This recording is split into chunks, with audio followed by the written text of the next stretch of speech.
Assalamualaikum warahmatullahi wabarakatuh. Perkenalkan, nama saya Rema Rarya Yudieni dengan NIM 23109113200013. Saya berasal dari PSKPS Angkatan 2023 dan pada hari ini akan membuat video tugas untuk perkuliahan antar tahun muskuloskeletal.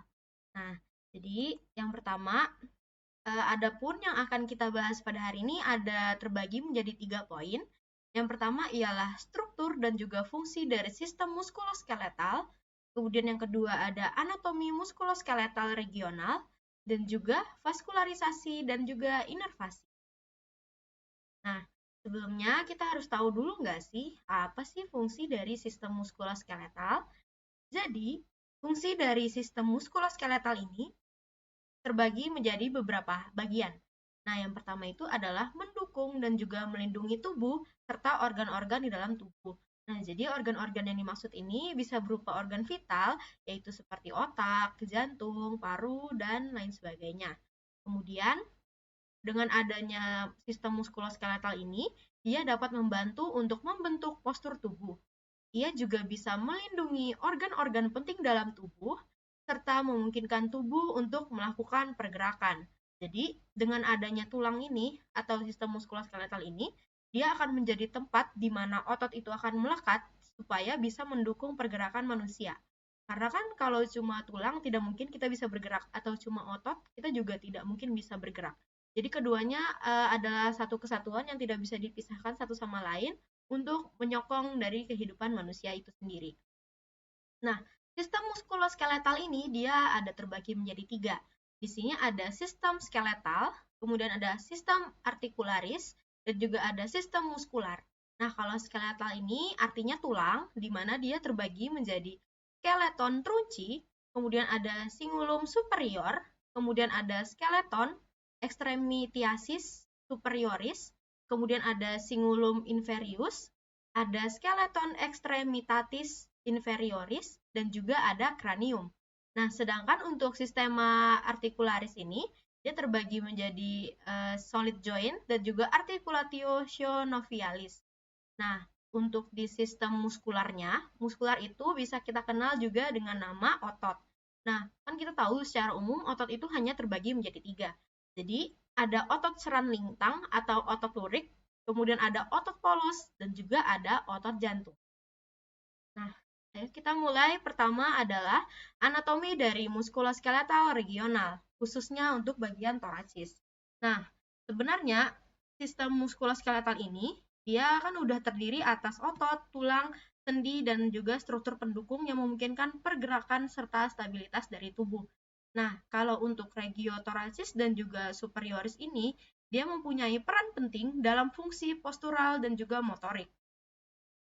Kalau untuk di toraks, yang pertama ini dia akan terdiri atas tulang rusuk atau koste, kemudian ada sternum, otot pernapasan, dan juga struktur pendukung lainnya. Nah, yang paling pertama nih, kita bakal ngebahas tentang tulang-tulang di regio dari toracis. Nah, untuk komponen utamanya dia kita udah lihat ya di sini. Kita bisa ketemu ada sternum, kemudian ada scapula, dan ini adalah koste.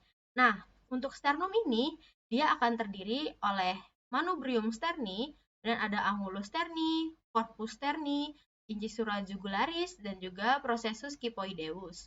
Kalau untuk koste, dia akan dibagi menjadi 3. Nah, yang pertama itu adalah koste dari koste 1 sampai koste 7, ini namanya adalah koste vera.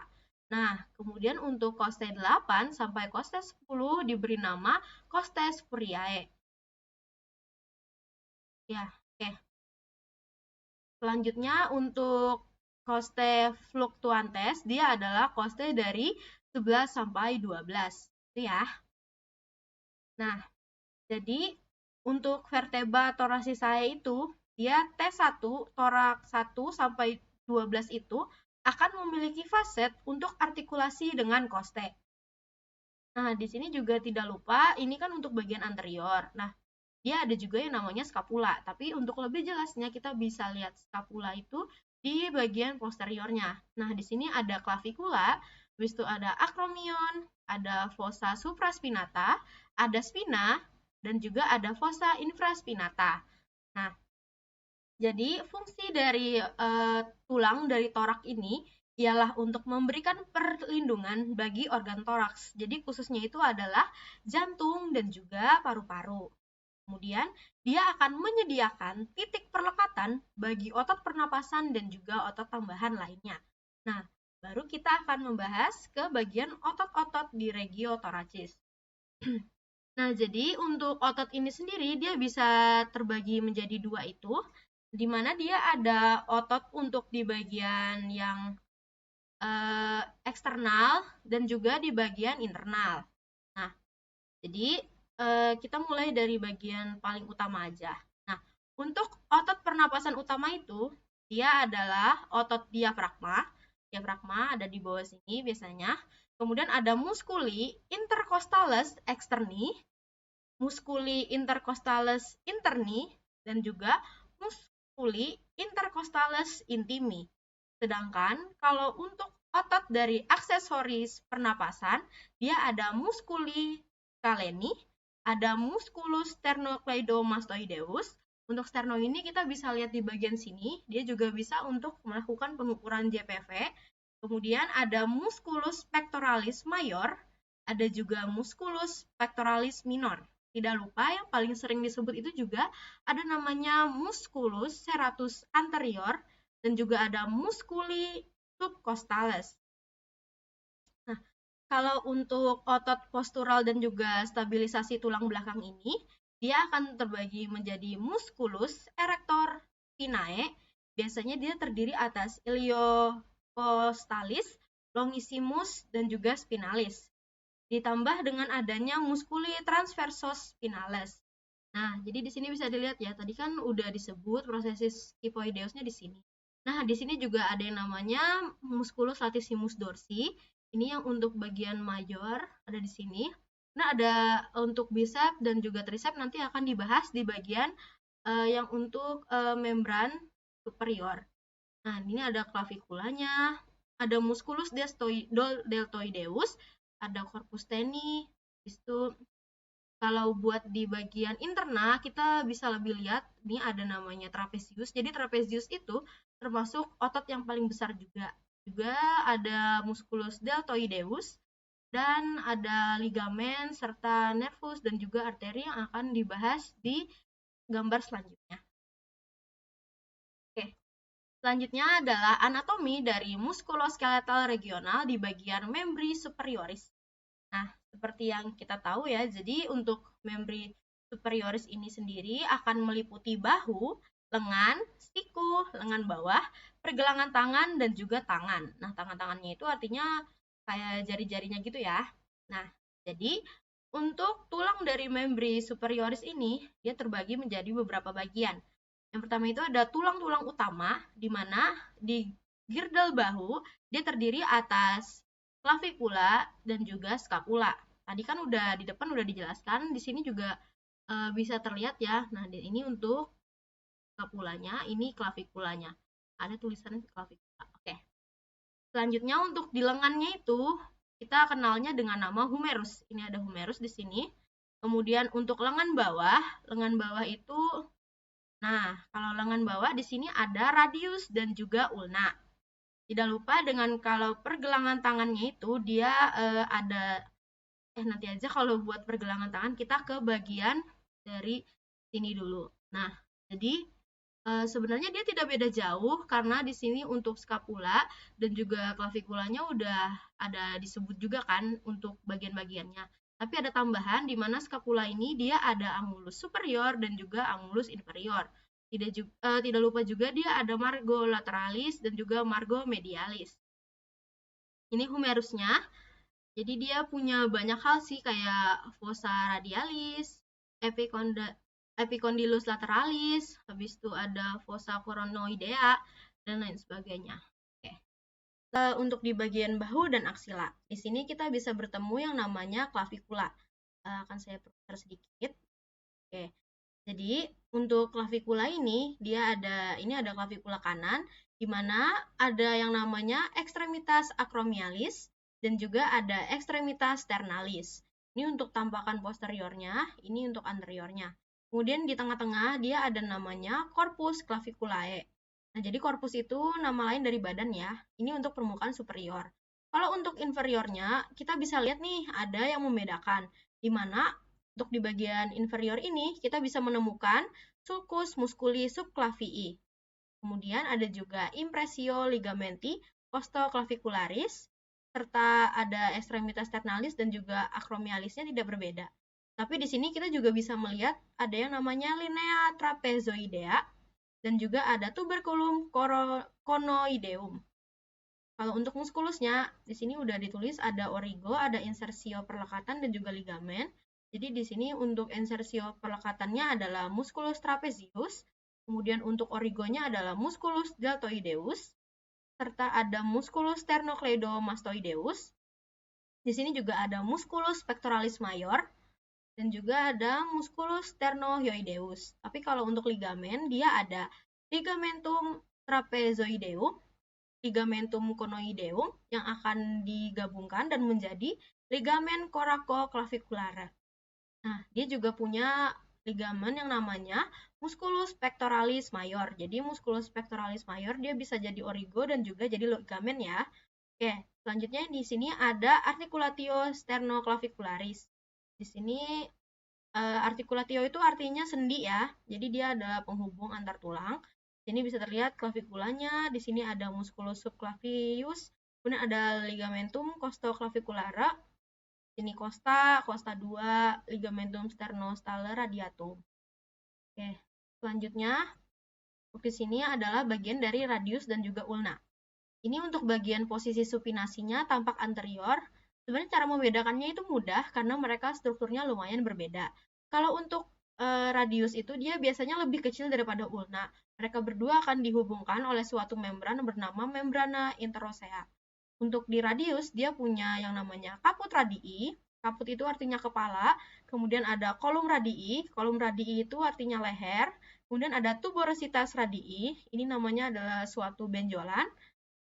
Kemudian ada fasies. Nah, fasies itu nama lain dari permukaan. Dimana kalau buat di radius ini kita bisa ketemu fasies anterior di bagian supinasinya. Kemudian dia juga bisa lihat ada namanya margo anterior. Margo itu adalah tepi dan juga margo interoseus. Nah, jadi interoseus artinya dia di antara tulang kan. Jadi dia ada di sini. Nah, kemudian dia ada namanya processus styloideus radii.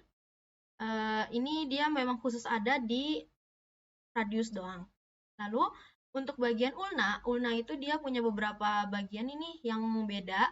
Jadi pertama ini ada namanya olecranon. Nah, olecranon ini dia ada di bagian atas, kemudian ada incisura trochlearis, kemudian ada processus coronoideus, dan juga ada incisura radialis. Nah, incisura, dia ada incisura. Kalau tuberositas dia juga punya. Jadi sama seperti radii, keduanya memiliki tuberositas. Bedanya di sini kita bisa menemukan ada suatu korda obliqua di antara ulna dan juga radius. Dan untuk ulna, dia mempunyai fasies anterior atau permukaan anterior dan juga margo anterior. Sama kayak tadi, jadi dia juga ada permukaan serta tepi anterior dan juga interoseus. Nah, bedanya di sini, jadi ulna itu dia punya suatu ini di bagian bawah namanya processus styloideus ulnae. Nah, ini bisa membedakan dari ulna dan juga radius lebih mudah. Nah, ini untuk bagian di posisi pronasinya, itu tampak anteriornya kita bisa lihat ada korda obliqua di sini, kemudian ada tuberositas ulna masih ada di sini. Ini radiusnya, kemudian ada ulna di sini. Bedanya di sini ada di radius itu namanya fasies lateralis. Nah, tadi kan cuma anterior, di sini dia bisa terlihat ada fasies lateralisnya. Sedangkan kalau buat di ulna tidak terlihat, jadi sini tidak ada. Lalu juga di radius itu dia punya fasies posterior dan juga ada margo posterior. Nah, di sini ada tuberculum dorsale atau lister. Dia adalah suatu lekuk untuk musculi extensores carpi radialis longus dan brevis. Habis itu ada di sini ada area untuk musculus extensor pollicis brevis dan musculus abductor pollicis longus. Nah, jadi ini kelihatan ya, di sini ada persendian dengan os scapoideum, persendian dengan os lumnatum. Di sini nggak kelihatan. Lanjut. Oke, kemudian untuk di bagian otot, ada beberapa otot yang akan ada di bagian membri superioris. Nah, otot-ototnya ini dia bisa terbagi menjadi beberapa kelompok otot utama. Jadi yang pertama adalah otot bahu dan juga punggung atas. Jadi di sini sebenarnya untuk gambarnya ada yang tadi, tapi akan saya sebutkan di sini. Jadi dia ada musculus trapezius, ada musculus deltoideus, ada musculus latissimus dorsi, ada musculus levator scapula, dan juga ada musculi rhomboidae. Kemudian untuk di bagian rotator cuff, dia ada musculus supraspinatus, musculus infraspinatus, musculus teres minor, dan juga musculus subscapularis. Nah, kalau untuk otot lengan di bagian anterior, dia yang paling utama kita bisa lihat, ini ada musculus biceps brachii, kemudian ada musculus brachialis, dilanjutkan dengan musculus coracobrachialis. Kemudian kalau untuk di bagian otot lengan posteriornya, khususnya itu adalah musculus biceps brachii. Ini ya, untuk biceps brachii. Kemudian kalau untuk di bagian otot lengan bawahnya, dia ada banyak muskuli flexor. Jadi di sini ada muskuli flexor dan ekstensor, pergelangan tangan dan juga jari. Ini sebenarnya ada banyak banget sih. Kita akan lihat di sebelah aja ya. Oke. Selanjutnya, nah jadi ini baru pembagian di bagian tangannya. Tangannya ini dia punya apa namanya? Dia ada ossa carpi. Jadi di sini untuk ossa carpi itu di sini ada os capitatum, os pisiform, os triquetrum, os lornatum. Habis itu ada os scapoideum, ada tuberculum osis scapoidei, ada os trapezium. Jadi untuk os trapezium ini karena dia bentuknya seperti trapezius ya. Kemudian ada os hematum. Jadi untuk phalanx ini dia terbagi menjadi 5. Tadi salah satunya udah os carpi, kita udah sebut. Nah, jadi dia ada phalanx distal, ada phalanx media, ada phalanx proximal, kemudian ada ossa metacarpi. Nah, untuk ossa carpi udah disebut, selanjutnya kita akan lihat untuk phalanx distal. Untuk phalanx distal, dia punya kaput, punya tuberositas, kemudian punya korpus, dan juga punya basis. Kalau untuk phalanx media sendiri, dia punya kaput, punya korpus, dan juga punya basis. Tapi dia tidak punya tuberositas. Kalau untuk phalanx proximal, dia punya kaput, korpus, dan basis juga. Begitu pula dengan untuk ossa metacarpi. Nah, ini cara ngezoomnya. Oke, jadi di sini untuk bagian ini, bagian posteriornya sama aja, nggak beda. Kalau buat di muskulusnya dia punya banyak sih. Kalau untuk nervusnya khususnya adalah nervus ulnaris sama nervus medianus. Kalau untuk arteri dia dialiri oleh arteri ulnaris, ada arteri radialis dan ramus carpalis palmaris, dan ada arteri radialis dan juga ramus palmaris superficialis. Tidak lupa dia punya arteriae-nya metacarpales palmar, sama arteriae digitalis palmar kumone. Oke, di sini ada banyak banget buat otot-ototnya, tapi akan saya sebut aja. Jadi dia punya musculus flexor carpi ulnaris, tendo, kemudian dia ada musculus interoseus dorsalis 1, ada musculus adductor pollicis, ada musculus flexor pollicis brevis, ada musculus abductor pollicis brevis. Kemudian dia juga ada namanya musculus flexor digiti minimi brevis. Jadi namanya digiti minimi itu tergantung dari jarinya, dari jari jempol sampai jari manis. Oke, di sini ada pula dari musculi interosei dorsalis. Jadi dia ada nih di sela-sela 1 2 3 4. Nah, di sini ada di sini. Kemudian untuk musculus abductor pollicis brevis ada di ujung sini. Untuk arterinya dia dialiri oleh arteri radialis, dan juga di sini ada musculus abductor digiti minimi. Di sini bisa terlihat ada radius dan juga ulna. Jadi sebenarnya ada beberapa sendi dan ligamen dari membri superioris. Mungkin akan saya sebutkan sendi utamanya aja.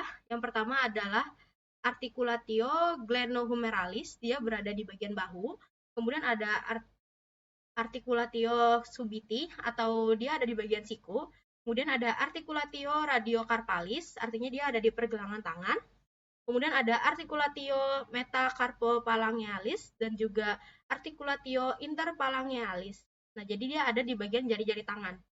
Kemudian untuk ligamen pentingnya itu ada beberapa, antara lain ialah ligamentum coracoacromiale, kemudian ada ligamentum glenohumerale, ada ligamentum collaterale ulnar, dan juga radial.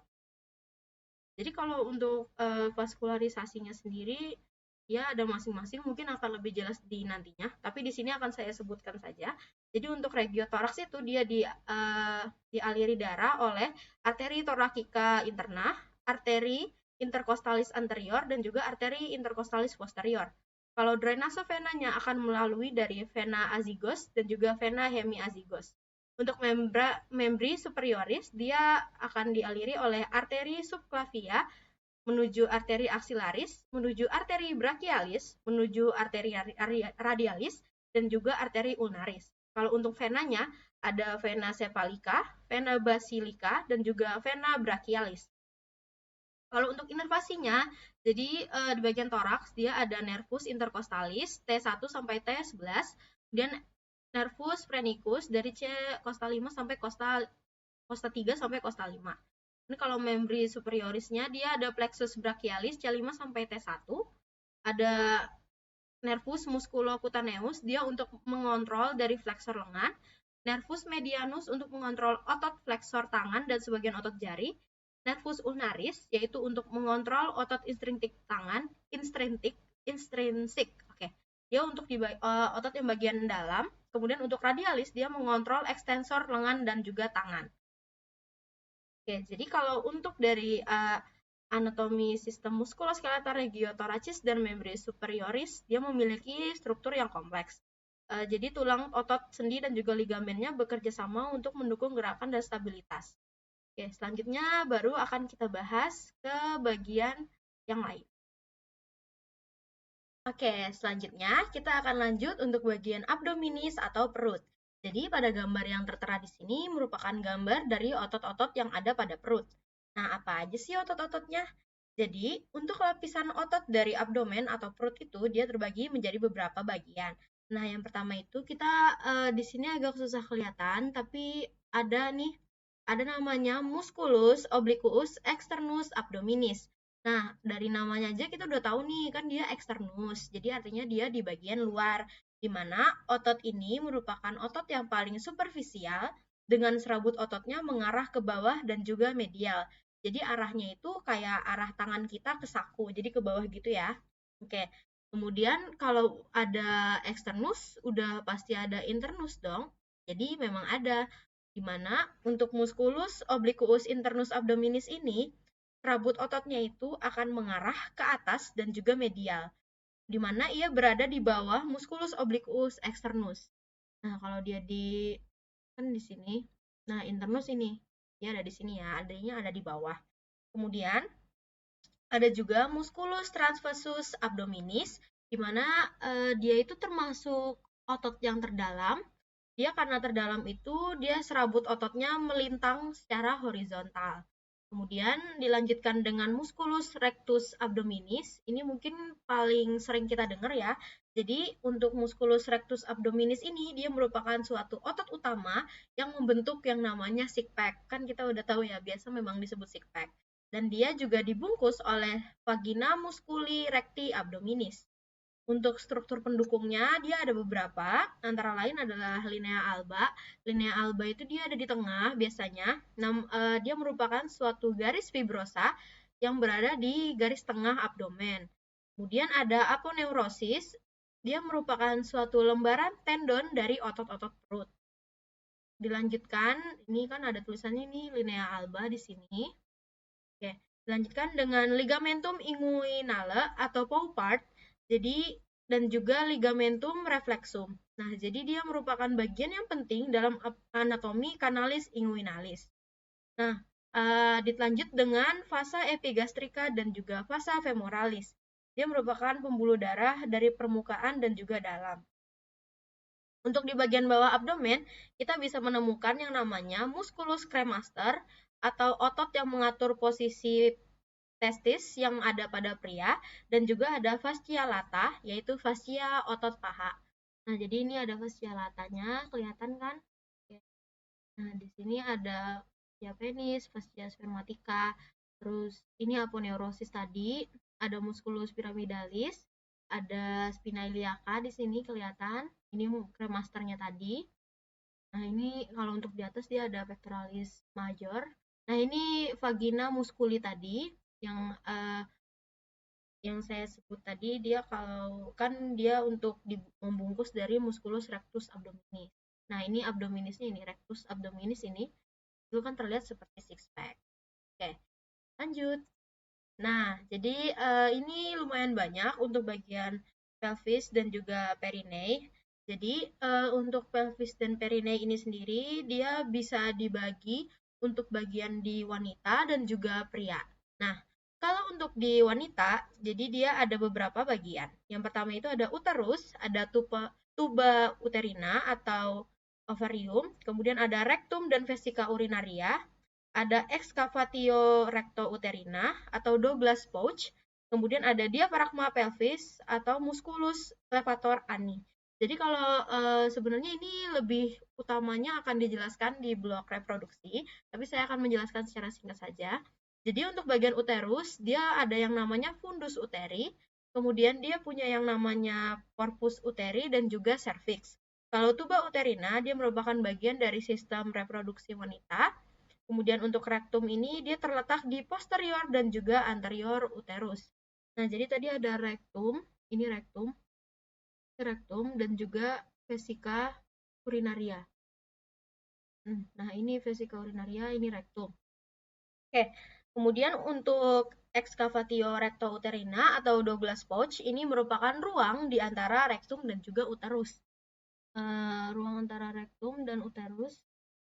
Ini uterus, ini rectum nih. Jadi dia ada di sini ya. Ini ada excavatio recto uterina. Kemudian untuk diafragma pelvis atau musculus levator ani, dia merupakan otot dasar panggul yang berguna untuk menopang organ.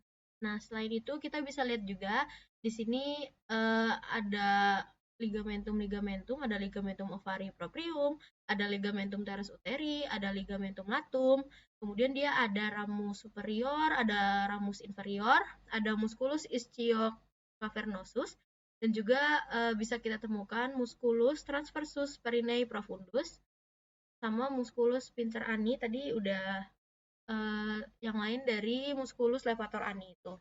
Oke. Nah, jadi sama aja untuk bagian bawah sini, di sini baru bisa kalian kan ada fornix, ada ostium uretra, ada labium minus, labium maius, tapi bisa kita lewatkan aja. Oke. Kalau untuk di bagian pria, sebenarnya lumayan ada perbedaan. Salah satunya itu kita bisa menemukan ada namanya vesica urinaria. Di sini vesica urinaria ada di sini, tapi kita lanjut dulu. Terus dia ada prostat. Yang membedakan pria dan wanita itu adalah kalau pria dia punya prostat, kalau wanita dia tidak punya. Kemudian dilanjutkan dengan adanya rectum dan juga excavatio retrovesicalis. Nih, excavatio ini ada di sini nih. Dia ada di sini. Kemudian dia itu merupakan rongga di antara rectum dan juga vesica urinaria. Nah, ini vesica urinaria yang besar ini rectum di bagian sini. Jadi dia di antara sini ya. Oke.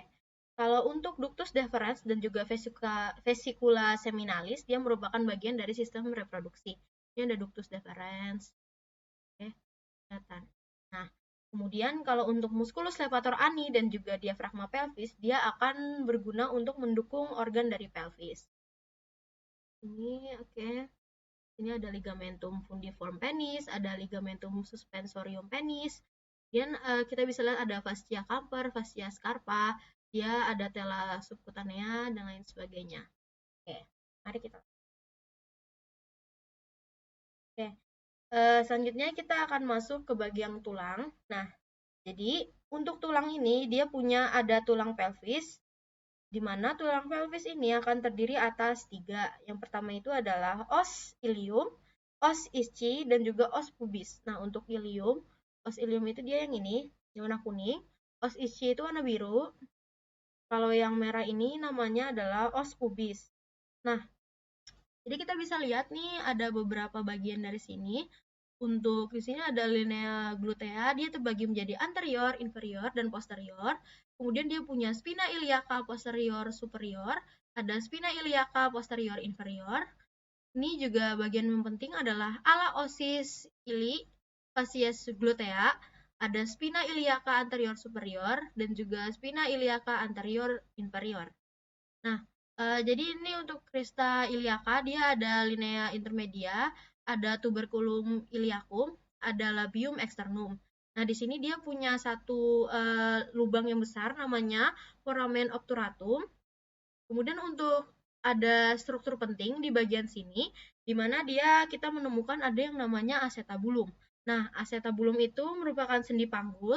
Kemudian ini untuk foramen obturatum tadi, dia merupakan lubang besar yang ada di pelvis. Kemudian kalau untuk spina iliaca anterior superior, dia merupakan titik penanda anatomi yang penting. Jadi biasanya sias ini bisa digunakan kalau kita mau mencari titik dari McBurney. Nah, oke, selanjutnya eh, kita lihat lagi di sini. Dia ada wing atau of ilium, ini ada ala osis. Habis itu ada linea arcuata, ada ramus superior.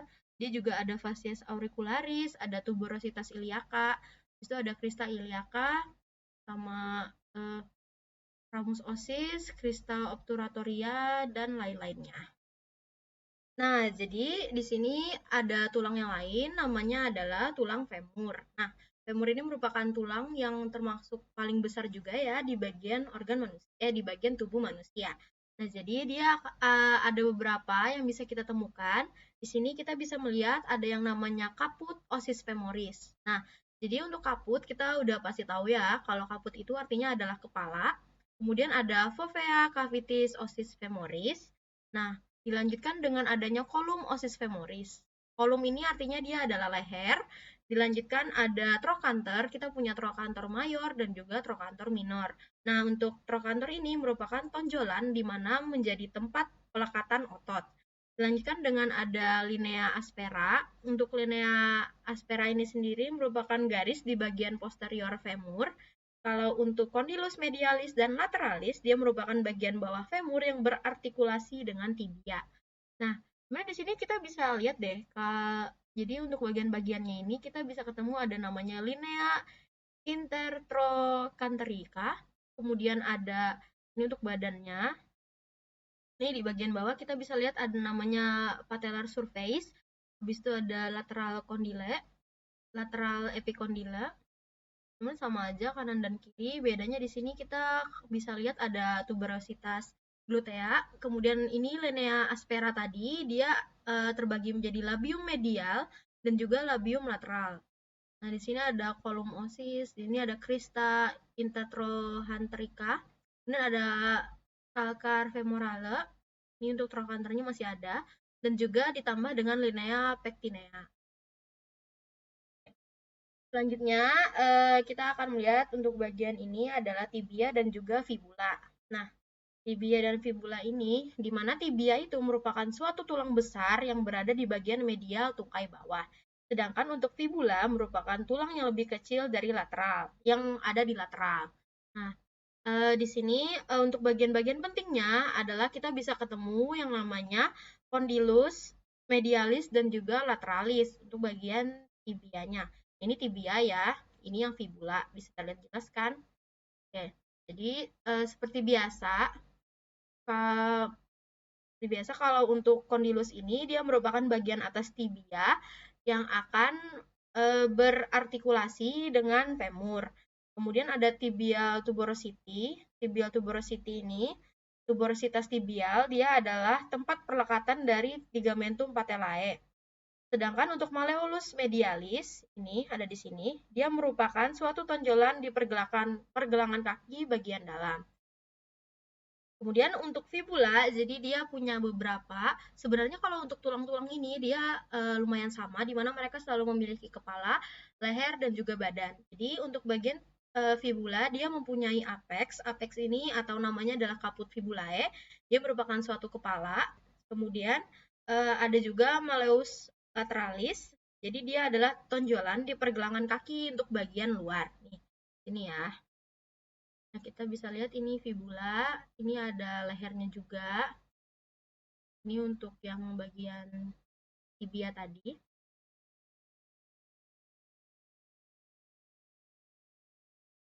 Nah, selanjutnya itu kita akan masuk ke bagian yang tulang. Ini tulang untuk di kaki. Nah, benar-benar kaki. Jadi, untuk tampak dorsal dan juga plantarnya itu, kita bisa menemukan yang namanya calcaneus. Nih, ini calcaneus ya. Jadi calcaneus itu merupakan tulang tumit yang terbesar. Kemudian ada juga talus. Talus ini bagian atas ini, dia merupakan tulang yang akan berartikulasi dengan tibia. Kemudian ada navicular, cuboid, ada cuneiform bones. Ini merupakan tulang-tulang tarsal tengah. Kalau untuk metatarsal bones, jadi dia itu adalah tulang telapak kaki. Kemudian ada phalanx. Phalanx ini adalah tulang jari kaki, yang mana dia akan terbagi lagi menjadi proximal, medial, dan juga distal. Nah, di sini bisa terlihat ini metatarsal, ini talus, ada trochlea, habis itu di navicular ada intermediate, ada lateral, cuneiform bones-nya. Nih ya. Dia tidak seribet yang untuk bagian tangan karena memang tangan biasanya lebih banyak. Oke, kalau untuk tampakannya secara lateral dan medial kita bisa ketemu beberapa hal di mana dia akan menunjukkan hubungan antar tulang serta permukaan dari artikulasi. Yang bisa kita ketemu di sini adalah sus tentaculum tali, yaitu tonjolan di calcaneus. Kemudian juga ada groove for tendon, yaitu jalur untuk tendon-tendon dari otot kaki. Gambarnya bisa dilihat di sini ya. Oke, nah baru kita masuk ke bagian yang lumayan banyak ya. Nah, jadi untuk otot-otot itu sendiri sebenarnya paling banyak di bagian tubuh ya. Nah, jadi kita akan bahas satu persatu. Untuk otot-otot ini, ada otot utama yang bisa kita lihat sebenarnya adalah musculus sartorius. Jadi, musculus sartorius itu merupakan otot yang paling panjang dalam tubuh manusia. Dia akan melintang dari panggul atau spina iliaca anterior superior yang sias tadi ke bagian dalam lutut yaitu tibia, di mana fungsinya adalah untuk fleksi atau menekuk panggul dan juga lutut. Dia juga bisa membantu untuk rotasi eksternal paha. Kemudian ada musculus quadriceps femoris. Dia merupakan kelompok otot besar di bagian depan paha yang terdiri dari 4 bagian. Otot ini sangatlah penting untuk ekstensi atau meluruskan lutut. Keempat bagian itu sendiri ada beberapa di sini. Kita bisa lihat ada musculus rectus femoris. Ini bisa dilihat ada musculus rectus. Habis itu ada musculus vastus lateralis. Habis itu ada musculus vastus intermedius dan juga musculus vastus medialis. Nah, di sini dia ada di sini ya. Ini tadi sartorius yang paling panjang. Ini untuk yang otot quadriceps femoris. Dia ada 4 ini, 4 kesatuan. Di mana kalau untuk musculus rectus femoris, dia terletak di tengah dan paling superficial di mana dekat dengan permukaan. Kemudian ada musculus vastus lateralis, dia terletak di sisi luar atau lateral. Kemudian kalau musculus vastus medialis, dia ada di sisi dalam untuk bagian paha. Kemudian ada musculus vastus intermedius, dia terletak di bawah musculus rectus femoris. Biasanya tidak sepenuhnya terlihat pada sini ya. Untuk intermedius dia di sini, tapi biasa susah terlihat juga. Oke, selanjutnya ada musculus iliopsoas. Jadi dia merupakan suatu muskulus yang menjadi gabungan dari musculus iliacus dan juga musculus psoas mayor. Nah, ini merupakan fleksor utama sendi panggul yang mana berfungsi untuk mengangkat paha kita ke depan. Nah, kemudian ada juga kelompok otot aduktor. Dia terletak di paha bagian dalam, di mana paha ini berfungsi untuk aduksi, yaitu menarik tungkai ke arah garis tengah tubuh. Beberapa otot yang termasuk dalam kelompok ini yang bisa kita temui pada gambar adalah musculus pectineus dan juga musculus adductor longus. Ada di sini tapi lumayan kecil ya. Ini bisa dicari. Selanjutnya, ada pun struktur penting lainnya, ada ligamentum inguinale, yaitu sebuah pita jaringan ikat yang membentang dari tulang panggul ke tulang kemaluan. Dia akan membentuk batas superior dari segitiga femoral.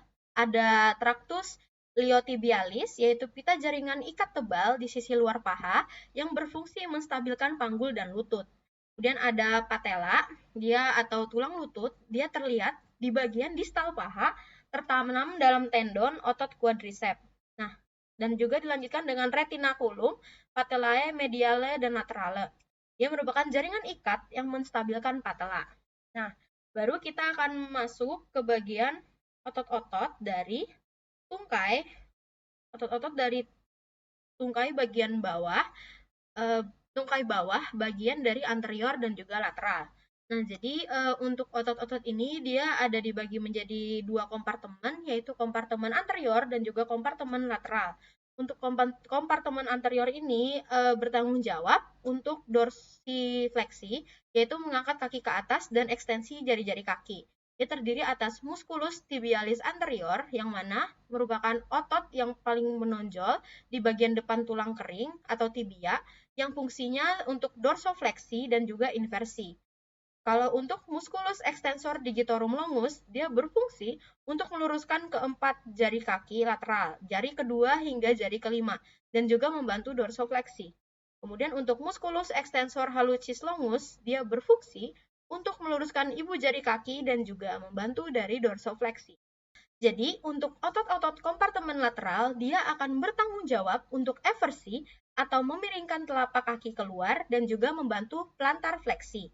Nah, jadi isi dari otot-otot kompartemen lateral ini ada musculus peroneus atau fibularis longus yang terletak lebih superficial dan juga musculus peroneus fibularis brevis yang terletak lebih dalam dari musculus peroneus longus.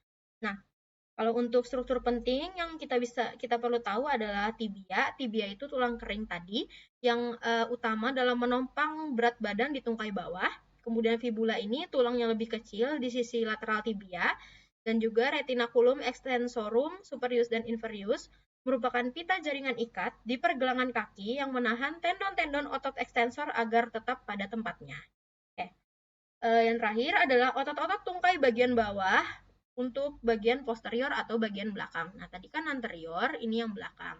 Nah, jadi di sini adalah otot-otot yang bertanggung jawab untuk pelantar fleksi atau menjijitkan kaki. Kalau pernah berjinggit agar lebih tinggi itu. Nah, jadi dia juga berfungsi untuk fleksi jari kaki. Untuk otot-otot ini, kita bisa menemukan beberapa. Yang pertama adalah otot-otot kompartemen posterior superficial atau kelompok betis yang terdiri atas musculus gastrocnemius dan juga musculus soleus serta musculus plantaris. Kemudian kalau untuk otot-otot kompartemen posterior dalam atau deep, otot-otot ini akan terletak di bawah betis, di mana dia terdiri atas musculus tibialis posterior, berperan dalam plantar fleksi dan juga inversi kaki, serta musculus flexor digitorum longus, yang berfungsi untuk menekuk empat jari kaki lateral, serta musculus flexor hallucis longus, berfungsi untuk menekuk ibu jari kaki. Untuk struktur penting yang perlu kita ketahui adalah kita bisa mendapatkan tendon calcaneus atau tendon Achilles. Dia merupakan tendon terbesar dan juga terkuat di dalam tubuh, di mana dia akan menghubungkan otot betis, gastrocnemius, dan juga soleus ke tulang tumit yaitu calcaneus. Kemudian kita bisa menemukan di sini adalah nervus tibialis dan juga arteri tibialis posterior yang merupakan saraf serta arteri utama yang berjalan di kompartemen posterior. Dilanjutkan terakhir adalah retinaculum flexorum, yaitu jaringan ikat di sisi medial pergelangan kaki. Oke, sekarang kita akan beralih ke bagian vaskularisasi dan juga inervasi. Nah, seperti yang kita ketahui, vaskularisasi itu artinya adalah penyebaran darah ke dalam tubuh dan juga inervasi itu adalah nervus apa yang akan berfungsi untuk menggerakkan bagian tubuh kita tersebut. Nah, jadi yang paling pertama kita boleh lihat untuk bagian gambar yang sebelah kiri. Jadi di sini dia menunjukkan sistem dari arteri tubuh manusia dan digambarkan dengan warna merah. Sedangkan yang di kanan ini menggambarkan untuk sistem vena dari tubuh manusia. Dia digambarkan dengan warna biru. Nah, fungsi utama dari arteri ini adalah untuk mendistribusikan oksigen dan juga nutrisi penting ke sel-sel dan jaringan ke seluruh tubuh. Kemudian untuk arah alirannya sendiri, darah akan dipompa dari jantung, khususnya dari ventrikel kiri ke aorta, arteri terbesar di tubuh, yang kemudian bercabang menjadi arteri-arteri yang lebih kecil untuk mencapai setiap bagian dari tubuh. Nah, arteri-arteri utama yang kita lihat di sini antara lain adalah aorta. Nah, ini ada aorta. Ini, aorta itu merupakan arteri terbesar yang keluar dari jantung, yang melengkung ke bawah, yang dinamakan dengan lengkung aorta atau aortic arch, dan turun melalui dada, yaitu aorta thoracalis, dan juga perut aorta abdominalis. Kemudian, kita bisa menemukan common carotid artery. Jadi ini arteri carotis communis merupakan cabang utama di leher yang menyuplai darah ke kepala dan otak. Ada pula subclavian arteri, yaitu arteri subclavia. Dia terletak di bawah tulang selangka, menyuplai darah ke lengan. Kemudian untuk brachial arteri atau arteri brachialis, dia merupakan lanjutan dari arteri subclavia, berjalan di sepanjang lengan atas. Ini adalah arteri yang biasanya kita gunakan untuk mengukur tekanan darah kita. Kemudian ada radial arteri dan ulnar arteri, yaitu arteri radialis dan ulnaris. Ini merupakan cabang dari arteri brachialis di lengan bawah. Arteri radialis merupakan tempat umum untuk merasakan denyut nadi di pergelangan tangan. Kemudian ada common iliac artery. Nah, di sini ada common iliac artery. Bisa dilihat. Ini subclavian, ini brachial, ini ada ulnar radial. Bisa terlihat semua ya di sini. Ini common carotid. Nah, jadi kalau untuk common iliac artery ini, dia merupakan cabang besar dari aorta di panggul, yang kemudian akan bercabang lagi. Untuk femoral artery atau arteri femoralis merupakan arteri utama di paha. Dia akan menyuplai darah ke seluruh tungkai bawah. Untuk arteri poplitea, dia merupakan lanjutan dari arteri femoralis yang terletak di belakang lutut.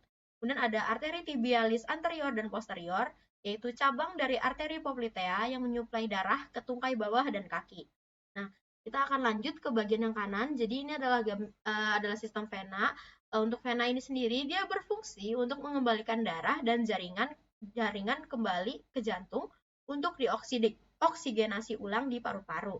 Nah, aliran darahnya itu mengalir dari vena-vena kecil atau venula di seluruh tubuh, bercabang dan bergabung menjadi vena yang lebih besar, yang akhirnya masuk ke jantung melalui dua vena terbesar, yaitu vena cava superior dan vena inferior. Nah, jadi dia yang bisa kita lihat di sini adalah vena cava superior dan inferior, yang merupakan vena terbesar. Untuk superior itu, dia akan mengumpulkan darah dari kepala, leher, lengan, dan juga dada bagian atas. Nah, ini ada superior vena cava, bisa terlihat di sini. Sedangkan kalau untuk inferior vena cava, dia berguna untuk mengumpulkan darah dari bagian tubuh di bawah diafragma, termasuk perut dan juga tungkai. Jadi ini superior vena cava, di sini inferior vena cava. Bisa terlihat ya. Oke, lanjut ada jugular vein atau vena jugularis. Dia merupakan vena utama yang terletak di bagian leher. Ini ada internal jugular vein. Jadi dia berfungsi untuk mengalirkan darah dari otak dan kepala kembali ke vena cava superior. Kemudian sama, dia juga ada subclavian vein, ada brachial vein, ada cephalic vein dan basilic vein. Kemudian kita juga punya vena iliaca communis juga di bagian vena. Ada vena femoralis, vena sapena magna, dan juga vena tibialis anterior serta posterior. Lanjut. Nah, jadi di sini kita akan membahas tentang 12 saraf kranial. Nah, jadi di sini ada terlihat 12 saraf kranial itu, kita mulai dari satu. Satu itu adalah nervus olfactorius. Jadi dia merupakan saraf penciuman yang membawa rangsang bau dari hidung ke otak. Kemudian dua ada nervus opticus. Jadi dia untuk sebagai saraf penglihatan. Yang ketiga itu adalah nervus oculomotorius. Dia akan mengontrol sebagian besar gerakan mata, mengangkat kelopak mata, dan juga menghasilkan pupil. Kemudian yang keempat adalah nervus trochlearis. Dia akan mengontrol satu otot spesifik yang menggerakkan bola mata ke bawah dan juga ke samping. Dilanjutkan dengan nervus kelima, yaitu nervus trigeminus, yang merupakan saraf terbesar yang memiliki fungsi sensorik untuk wajah kita. Jadi dia dapat berupa sentuhan, nyeri, dan juga suhu. Kemudian dia juga bisa untuk fungsi motorik untuk otot-otot pengunyah. Kemudian ada nervus ke-6 yaitu nervus abducens. Dia mengontrol otot yang menggerakkan bola mata ke samping, yaitu untuk melirik ya. Kemudian untuk nervus 7, nervus facialis, dari namanya aja, jadi dia berguna untuk mengontrol otot-otot ekspresi wajah. Dia juga bisa merangsang kelenjar ludah dan juga air mata. Untuk 8 adalah nervus vestibulocochlearis. Dia terdiri dari dua bagian, yaitu vestibular untuk keseimbangan dan juga cochlear untuk pendengaran. Dan nervus 9 ada nervus glossopharyngeus. Jadi ini adalah untuk otot menelan kita. Jadi dia menerima rangsang rasa dari bagian belakang lidah dan menerima informasi tekanan darah dari arteri karotis. Nah, ada yang 10, ini nervus vagus. Ini paling sering buat kita dengar. Jadi dia merupakan saraf kranial terpanjang yang katanya mengembara hingga ke dada dan juga perut. Ia akan mengontrol fungsi organ internal seperti detak jantung, pencernaan, serta pernapasan. Kemudian yang 11 adalah nervus accessorius. Jadi dari namanya aksesoris, tapi dia berfungsi untuk mengontrol otot leher dan juga bahu, yaitu musculus sternocleidomastoideus dan juga musculus trapezius. Dan yang 12 adalah nervus hypoglossus. Dia berfungsi untuk mengontrol gerakan otot-otot lidah. Oke. Nah, jadi kalau di sini ada namanya itu adalah plexus cervicalis. Nah, dia merupakan sebuah jalinan saraf yang dibentuk oleh cabang-cabang dari saraf tulang belakang leher, yaitu saraf cervical C1 sampai C4. Saraf-saraf pada plexus ini memberikan persarafan sensorik, kulit dan juga motorik pada leher, bahu bagian atas, dan kepala bagian belakang. Nah, di sini ada plexus cervicalis. Dia ada nervus occipitalis minor, yaitu memberikan sensasi pada kulit kepala di belakang. Kemudian ada auricularis magnus, ada nervus transversus colli, atau nervus transversus cervicis. Dia memberikan sensasi pada kulit di bagian depan leher. Kemudian ada nervi supraclavicularis, dia memberikan sensasi pada kulit di daerah bahu dan juga dada bagian atas. Dan saraf kranial yang bisa kita lihat di leher itu dia ada dua, yaitu nervus accessorius yang kayak tadi. Jadi dia terlihat menyilang di leher untuk mempersarafi musculus sternocleidomastoideus dan juga musculus trapezius. Kemudian untuk nervus hypoglossus, dia akan terlihat di bagian leher berjalan menuju ke arah lidah. Oke. Selanjutnya ini adalah untuk gambar dari menunjukkan saraf-saraf utama dan pembuluh darah besar di dalam toraks. Nah, ini mulai ya. Jadi, yang paling bisa kita lihat ini adalah nervus phrenicus atau saraf phrenicus yang merupakan saraf yang paling penting untuk pernapasan. Ia akan berasal dari leher atau saraf servikal C3, C4, dan C5.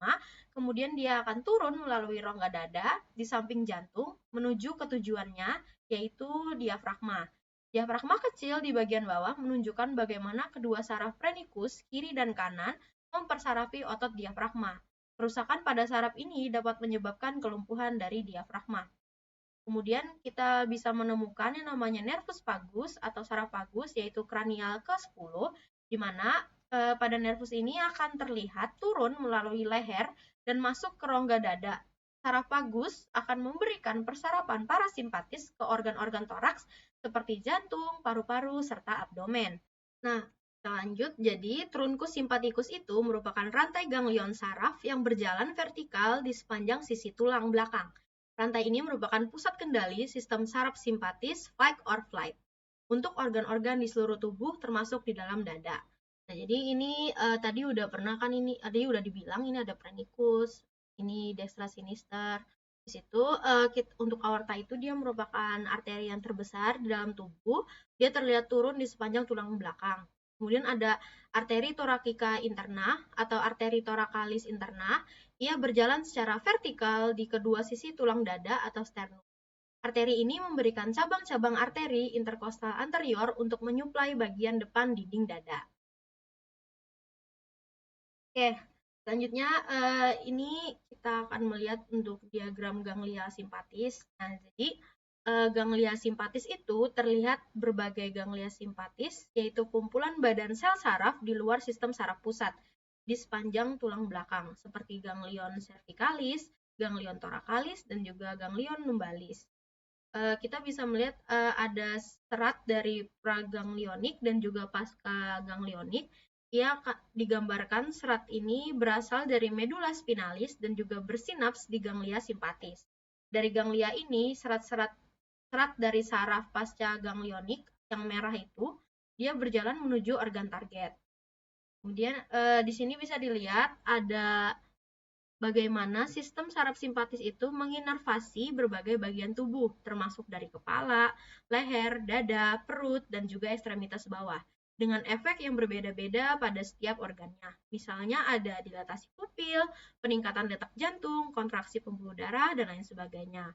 Nah, bisa juga kita lihat ada beberapa plexus saraf yang bisa disebutkan dan dilihat, yaitu plexus brachialis menunjukkan bagaimana saraf-saraf tersebut bercabang dan saling berhubungan untuk menginervasi daerah yang luas. Nah, untuk di sebelah sini adalah untuk di bagian abdomen. Kita bisa menemukan beberapa pembuluh darah dan juga saraf.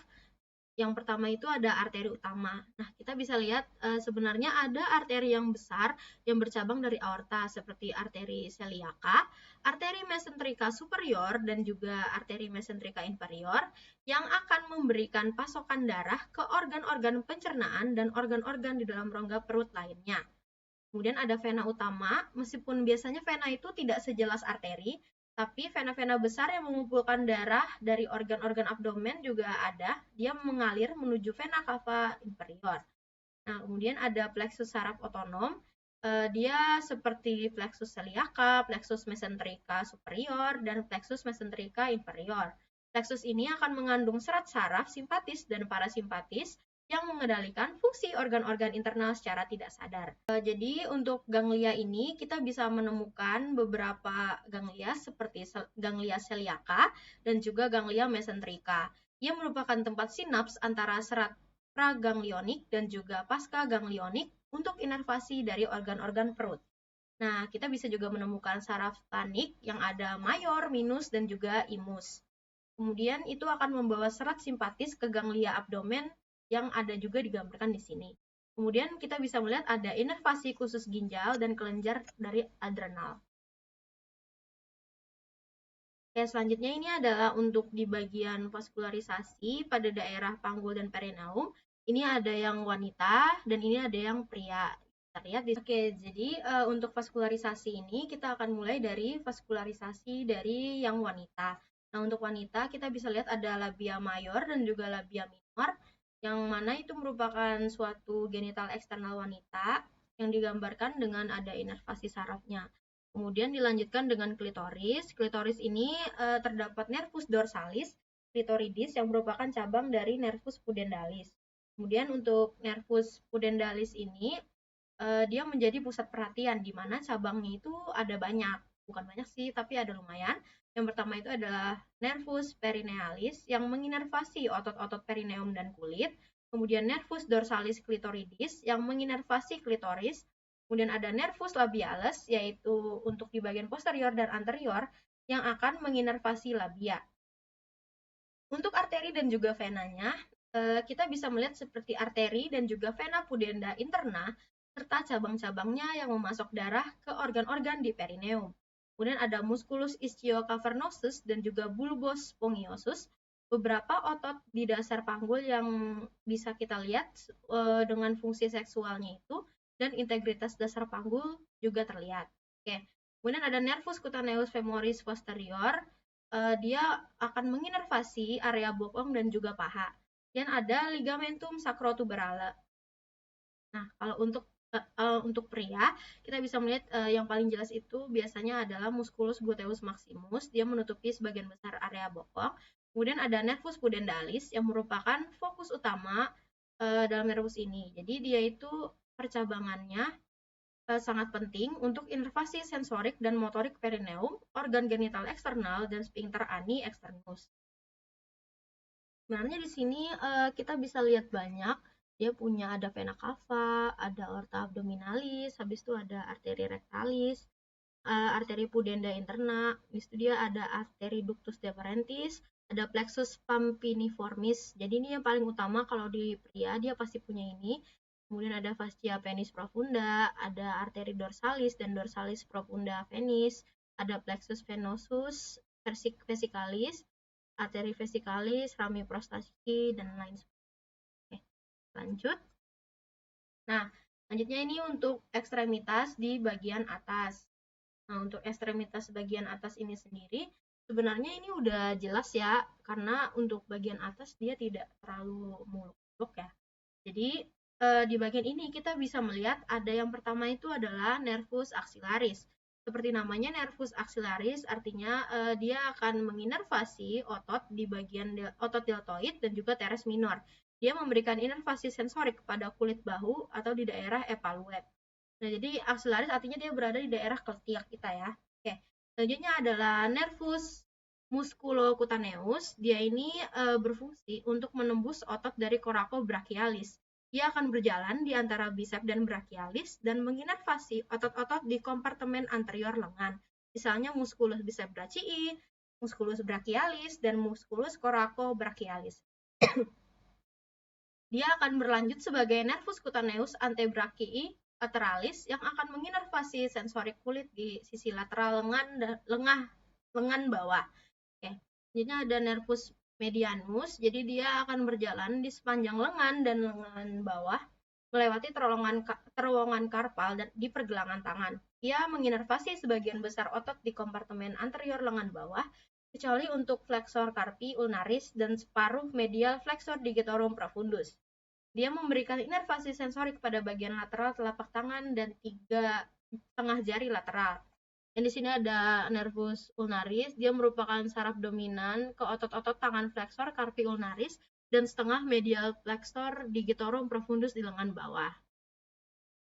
Kalau untuk nervus radialis sendiri, di sini dia bisa terlihat ya ada nervus radialis, R superficialis, nervus radialis, N cutaneus brachii posterior. Nah, jadi untuk radialis ini dia berjalan di posterior lengan, menginervasi semua otot di kompartemen posterior lengan dan lengan bawah atau extensor, serta memberikan inervasi sensorik pada sebagian besar punggung tangan dan aspek posterior lengan. Jadi di sini kita bisa lihat memang radialis itu dia ada yang superficialis dan juga ada profunda. Oke, kemudian kita bisa lihat di sini ada nervus cutaneus brachii medialis. Kemudian kita ada lihat nervus cutaneus brachii antebrachii medialis, nervus cutaneus antebrachii lateralis, nervus radialis, nervus ulnaris, dan juga nervus medianus. Nah, ini adalah untuk di bagian tungkai bawah dan juga dermatoma selanjutnya, tapi kita kesini dulu. Jadi, untuk di sini kita bisa lihat ada saraf utama tungkai atas atau paha itu, dia ada flexus lumbalis L1 sampai L4 dan flexus sacralis L4 sampai S4. Terus dia punya nervus obturatorius, dia menginervasi otot-otot aduktor di paha bagian dalam. Ada nervus femoralis yang menginervasi otot-otot di kompartemen anterior paha dan memberikan inervasi sensorik pada kulit paha anterior dan medial tungkai bawah. Nah, ada nervus ischiadicus. Ini bisa terlihat ada nervus ischiadicus. Dia bercabang menjadi nervus tibialis dan juga nervus fibularis communis. Ada juga nervus cutaneus femoris lateralis. Dia akan menginervasi sensorik kulit di lateral paha. Kalau untuk otot dan kulit tungkai bawah, ada beberapa. Yang pertama itu ada nervus tibialis. Dia berjalan di posterior tungkai bawah, menginervasi otot-otot di kompartemen posterior tungkai bawah. Dan untuk nervus fibularis communis, dia bercabang menjadi nervus fibularis profundus dan juga nervus fibularis superficialis. Nah, kalau profundus ini dia akan menginervasi kompartemen anterior tungkai bawah. Kalau superficialis ini kompartemen lateral tungkai bawah ya. Kemudian untuk di dermatoma kaki kita bisa lihat, jadi ada diagramnya kan ini, kita bisa lihat ada nervus cutaneus, ada muskulusnya, ada musculus poplitea, ada nervus interosseus cruris. Tuh, di sini juga persarapan kulit telapak kaki ini dibedakan, ada nervus pectoralis, ada nervus subvenus, ada nervus subvenus lateralis, ada nervus plantaris medialis, dan rami calcaneae medialis. Oke, jadi ini bisa terlihat semua ya, ada nervi juga. Nah, kemudian ini adalah dermatomi, dermatom atau pola distribusi saraf untuk di bagian-bagian seluruh tubuh lah. Oke, jadi kita bisa lihat kalau anterior, jadi C4 dan C3 itu C4 atau C3 meliputi area leher dan bagian atas bahu. Kalau C5 area lateral lengan atas, C6 area lateral lengan bawah dan ibu jari serta telunjuk, dan C7 itu jari tengah, C8 area medial lengan bawah dan jari manis serta kelingking. Kemudian kalau untuk T1 dan T2 itu area medial lengan atas dan juga bagian atas dada. Kemudian untuk tampak posteriornya, ini posterior, ini anterior kan. Nah, untuk posteriornya dia C3, C4, area belakang leher dan bahu atas. C5-nya itu area lateral posterior lengan atas. C6-nya adalah area posterior lengan bawah, ibu jari serta jari telunjuk. C7 jari tengah dan bagian tengah posterior lengan bawah. C8 area posterior medial lengan bawah dan jari manis serta kelingking. T1 dan T2 area medial posterior lengan atas dan punggung atas. Nah, jadi untuk tampak anteriornya ini, area yang ditandai dengan C5, C6, C7, C8, dan T1 menunjukkan area kulit yang diinervasi oleh akar saraf spinal tersebut. Nah, jadi untuk area ini ditandai dengan nervus axillaris, habis itu ada nervus musculocutaneus, nervus cutaneus antebrachii medialis, nervus medianus, dan nervus ulnaris yang menunjukkan area kulit yang diinervasi oleh saraf-saraf perifer. Kemudian untuk posteriornya itu, jadi dia ditandai oleh nervus axillaris, nervus radialis cabang cutaneus, nervus musculocutaneus, nervus cutaneus antebrachii medialis, nervus ulnaris, dan juga nervus medianus. Oke, jadi mungkin hanya sekian dari saya atas perhatiannya. Terima kasih dan semoga bermanfaat.